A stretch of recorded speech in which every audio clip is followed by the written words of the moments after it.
Good afternoon. I'm John Avalon, editor-in-chief of the Daily Beast, and this is the only time that Grover Norquist will be to my left. I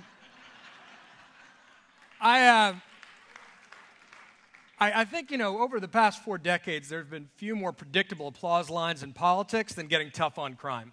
And indeed, we have succeeded in pushing back crime over the past 4 decades as a society, but at a significant cost. Some 2.3 million Americans are in prison today, the highest incarceration rate in the world. But there's lately been a fascinating shift in the debate. For so long, people in prison are basically the forgotten constituents. No politician wanted to heed their existence, let alone talk about prison reform. But in recent years, there's been a real movement. Folks on the right, conservatives championing prison reform with coalitions of folks on the left. I'm talking the Koch brothers and George Soros, Cory Booker and Rand Paul. And to talk with us today, Grover Norquist, Director of Americans Tax Reform. It's great to see you. John, good to see you. So let's just start with this. Sure. Why, after so long, conservatives hitting tough on crime, tough on crime, tough on crime, are we starting to see a shift towards trying to find some common ground, some coalition with those on the left to move forward on this? First, no conservative is suggesting not being tough on crime. The question is what we've been doing working?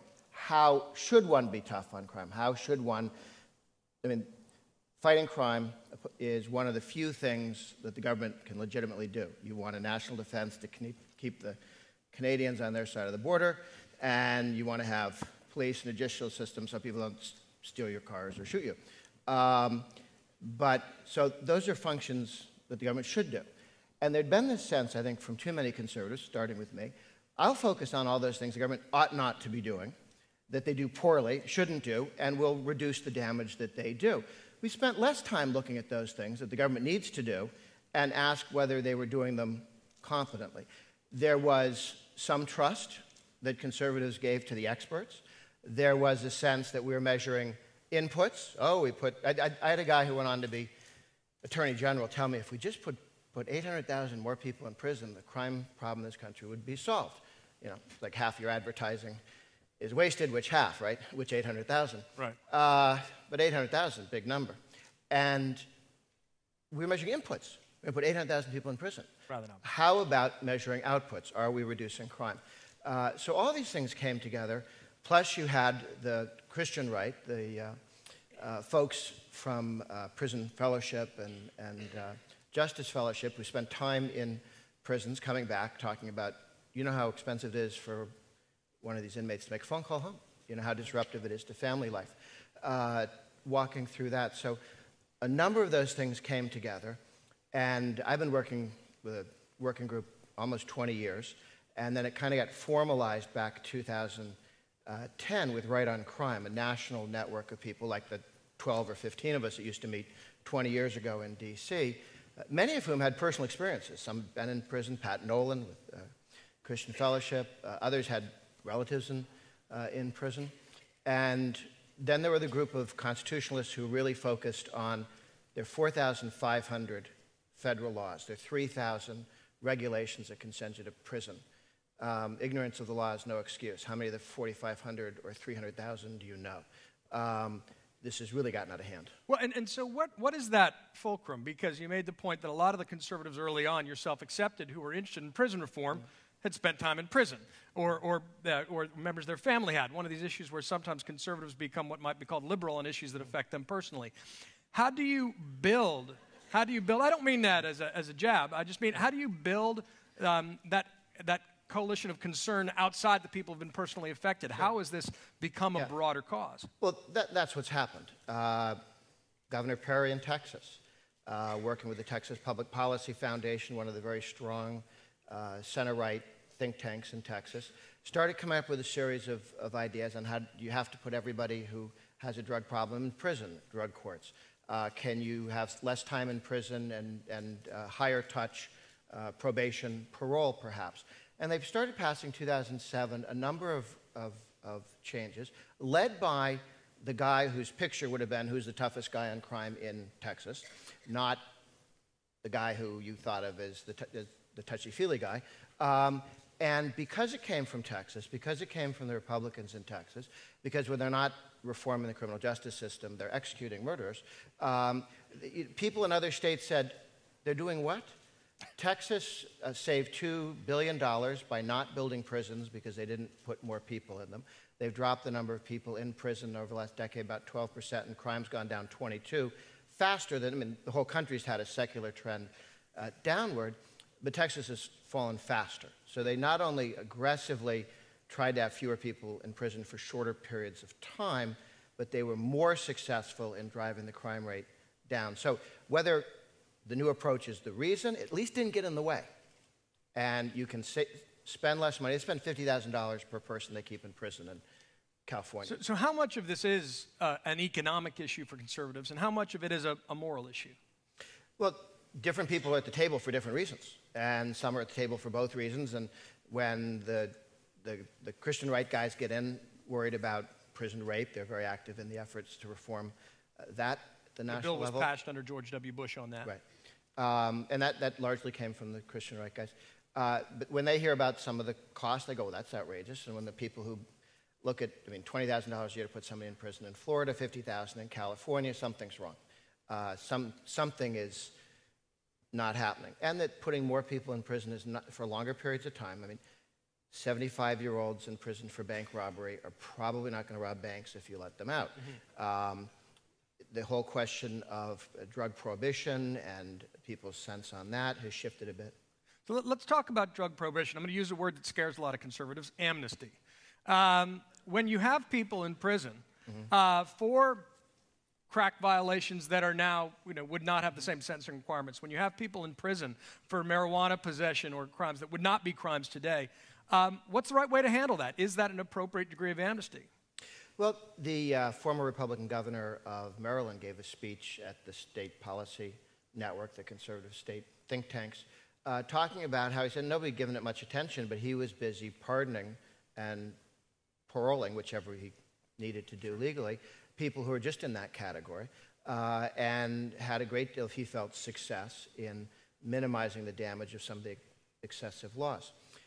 There's been a right-left coalition here. It's not bipartisanship is when Republicans and Democrats get together and raise their pay, or the Republicans and Democrats get together and give themselves new pensions, or the Republicans and Democrats get together and bravely decide to pass campaign finance reform to kneecap any potential competitor who doesn't have name ID yet. That kind of bipartisanship, which the class interests of elected officials gang up on the rest of us, I'm not interested in. This is left-right coalition building. Principled people on the left, principled people on the right. Nobody's asked to sacrifice their principles. You're talking about within, wholly consistent with your principles, are there areas where we can agree and move forward? There's a lot of that in various issues. This is one where it's been probably more visible. Well, and whatever you want to call it, that's the only way we're going to get anything done in this country right now, is we find areas of principled common interest and common ground and build on it. So let me ask you a question. This has been a priority for Attorney General Holder. Are you willing to say that Attorney General Holder is principled? Well, he has his own set of principles, yes. And I'm not sure I'm sure I don't disagree with all of them. All right, good. Well, that's a start. Let's just the ones I've run into. Let's talk about some of the other, I think, interesting barriers or obstacles you could run into as you're making the case for why this should be a conservative virtue. The whole issue of should this be a federal statute issue or a state statute issue? You've got senators working on these issues very courageously, and the coalitions are pretty fascinating. Not just Rand Paul, Cory Booker, but Ted Cruz and Elizabeth Warren in some cases. Is this one of these issues that should have federal remedy, or should it be focused on the states? Well, we can start by fixing the feds can fix the federal thing. I'm not sure I want the federal government passing laws telling the states how to behave. We're making our progress through the states. We're not waiting on the federal government. We've got dozens of states that are moving in these areas, and I've testified in Florida and Alaska, Oklahoma, Arkansas legislation, and when I say these are things we've done Texas has done that I've worked on. You're not a Texas. And Boston. The Harvard conservative. That's it. Fascinating thing. These are things that have been done in Texas for the last 5-7 years. And they go, oh, it's done in Texas by a Republican. I'm less likely to be attacked from the right as weak on crime if I take this approach. And it's been around for 5 or 7 years. That means there have been elections since then, and nobody died. And nobody lost an election. And politicians really want to hear that it'll work. That's interesting. But they really, really want to hear that it won't cost them the next election. And that's where the conservative Republican leadership on this issue in the states has been very, very helpful. And in Washington, we talk about crack cocaine, that took an immense effort. Yeah, well, it's one of these cases where our Nixon in China is Rick Perry in Texas. Who knew? But let's talk about another one that I think is kind of interesting, which is the whole issue of privatization. Generally, conservatives, have championed, whether it's Margaret Thatcher or, Rudy Giuliani and Stephen Goldsmith, the virtue of privatizing some public services. But, as George Will once said, the four most important words in politics are up to a point. And in some cases, these privatized prisons aren't working so. We've got 1/10 the prison population in there, in privatized prisons right now. And the profit motive makes a pretty crucial difference when you're talking about incarcerating individuals for long points of time. Is this a place for conservatives where maybe free markets and privatizations doesn't work as advertised? No, I think quite the contrary, but Right on Crime is not focused on that issue, just to make it clear. It's not one of our list of principles. No, I understand that, yeah. No, the best thing you could do, what if every warden in Rikers or everywhere else had a contract that lasted 2 years? And his board of directors was told, if you allow prison rapes, if you allow these problems, if you allow this to go on, your contract won't be renewed. And we have a checklist measuring outputs. Contracting out for short periods of time, for a couple of years, and then you can look at it, is a much better way to have complete control. Because try and fire a prison guard, try and fire a warden. It's very, very difficult. Try and fire a teacher in this city. Ending a contract, very easy. Thank you very much for all your help. Goodbye. You don't have to even give them a reason. So I much prefer a contract that puts much more control. You can measure outputs in a contract, in a business contract that you can never put in the civil service. Fair enough. So then, but let's pivot a couple degrees then. Let's talk about an area which you may be even more comfortable talking about, which is the crony capitalism aspect of this, where you get contracts that are essentially designed to gouge the poor, inmates and their families, sometimes called vampiring. That's certainly a perversion of the free market system, don't you think? Well, except the prison is a monopsony. It's the only purchaser. Monopoly. It's the only purchaser of the service, and so they've cut deals where they say, put in a bid, pad it, and then since they're all padding it, we'll go with one of them. And the padding, you make a contribution to our favorite charity. Now, some of that's just things that they want for various purposes. Others may be somebody's bank account. But it does raise the cost of calling home for prisoners. And the last thing you want to do is have prisoners more taken away from their families than you need to. The cost of prison is not just the dollars and cents of prison guard pensions and pay and benefits and the dollar cost. It's also the cost in lives that are damaged. The prisoner, the convict, the guy who did something wrong, you send him to prison not to be prisoned and tortured. And his parents, his children. Well, that raises the question, though. We have seen crime go down, and to some extent, tough on crime policies coincided with a crime decline. How much do you think those were a driver, and how much do you think at this point we're seeing unintended consequences that perpetuate cultures of crime? Well, it depends what you mean by tough on crime. When people say lock a lot of people up, locking people up for victimless crimes, locking people up for... Define victimless crime just for... Where you don't hit anybody, but you hit yourself. People use marijuana. Drug use. And he drinks too much. Yes, okay. It's not a crime. But so there we've locked up a lot of people, and it's tough sometimes to get the best statistics on who's in prison for drugs only and who pled down to that. But the answer is not zero, and many. Okay, more than zero is wrong. Many's a problem, and I think we need to look at how we best handle it. The country is having a conversation on medical marijuana, on non-medical marijuana, as to whether people want that to be a crime. It may be something you might want to decide. You're not hiring somebody if they do that, but put them in jail. Crime? If there's this larger conversation that's occurring on both sides of the aisle, how come prison justice reform was so absent from the policy debates this last midterm election? Totally invisible. Well, it actually popped up once or twice where somebody did try and hit a Republican state legislator who was running for higher office because they had been in support of Right on Crime. They attacked him as insufficiently anti-crime. Oh, I know. governor of Nebraska was hit for that, the guy who won. Ricketts, yeah. Yeah. So it didn't work. And I think that's the best news. If people are not attacking the progress we're making at state legislatures, we picked up 700 Republican state House and state Senate seats in this last time. People are being rewarded for taking a different approach towards crime. Again, this is not weak on crime. This is not blaming the victim. This is being tough on crime, but then you got to decide, who do you want in prison? People you're mad at, people you're disappointed in, people who annoy you, or people you're legitimately scared of and have done damage to people before. So just in our final minutes here, as we look towards Republican control of the Senate and the House and President Obama in the White House, what are the areas that you think that we could see legislative action to move forward, that the President can sign and that Republicans and Democrats can work on specifically? It's not impossible that we could take a look at the 4,500 federal crimes, and just as we looked at the hundreds of military bases, said, let's set up a commission to see which of these we can cull down.